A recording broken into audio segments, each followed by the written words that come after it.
কুমিল্লার লাকসামে অনুষ্ঠিত হচ্ছে বাংলাদেশ জামায়াতে ইসলামী কর্মী সম্মেলন। সেখানে প্রধান অতিথি হিসেবে উপস্থিত আছেন জামায়াতে ইসলামী সেক্রেটারি জেনারেল অধ্যাপক মিয়া গোলাম পরওয়ার। এ বিষয়ে আরও জানাতে সরাসরি যুক্ত হচ্ছেন সহকর্মী সুমন কবির। সুমন, সম্মেলনের সর্বশেষ অবস্থা সম্পর্কে বিস্তারিত জানাবেন আমাদের। জি, যেটা বলছি আসলে আমি সকাল থেকে দেখেছি জামায়াত ইসলাম খালিদ উচ্চ বিদ্যালয় লাকসাম এখানে উপস্থিত হয়েছে হাজার হাজার জামাত ইসলামী কর্মী সম্মেলন। আমি একটু কথা বলার চেষ্টা করবো, আজকে আপনাদের কত হাজার লোকের সমাগম, কত কর্মী সম্মেলন হওয়ার সম্ভাবনা রয়েছে? আমরা আশা করছি আজকের এই সম্মেলন লাকসামে প্রায় 25,000 লোকের একটি সমাগম এখানে অনুষ্ঠিত হবে।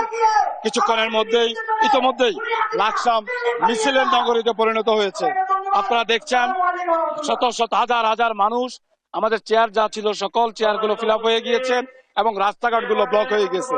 আমরা আশাবাদী প্রায় 25,000-এর মতো লোক আজকের এই সম্মেলনে সমবেত হবে ইনশাআল্লাহ। এবং সেই হিসেবে আসলে কথা বলার চেষ্টা করবো যে আসলে আজকে আপনাদের কত হাজার লোকের কর্মী সম্মেলন এবং জামাত ইসলাম দীর্ঘ 15 বছর পরে তাদের এত বড় সম্মেলন অনুষ্ঠিত হচ্ছে, কেমন লাগছে আপনাদের? আমাদের ভালো লাগছে, কারণ স্বতঃস্ফূর্ত ভাবে কর্মীরা এগিয়ে আসছে দেশ পরিবর্তনের জন্য। দেশ পরিবর্তন প্রয়োজন। ইসলামী দৃষ্টিতে যদি দেশটি পরিবর্তন হয় তাহলে দেশ শান্তিতে থাকবে। রাসূল করিম সাল্লাল্লাহু আলাইহি ওয়াসাল্লাম যেভাবে একটি রাষ্ট্র প্রতিষ্ঠা করে জাহিলি সমাজকে টোটালি চেঞ্জ করে ইসলামের আলোকে সোনালী সমাজ উপহার দিয়েছেন, সেটি বাংলাদেশে ঘটবে ইনশাআল্লাহ। এই সম্মেলনের মাধ্যমে এটাই শিক্ষা জানাই দিচ্ছি জনগণকে। সবাইকে ধন্যবাদ। যেটা বলছিলেন যে লাকসাম পৌরসভা উপজেলা যে জামায়াতে কর্মী সম্মেলন আজ 25,000 লোকের সমাগম হবে। সেই 25,000 লোকের 6টি ইউনিয়ন একটি পৌরসভা নিয়ে গঠিত লাকসাম পৌর উপজেলা।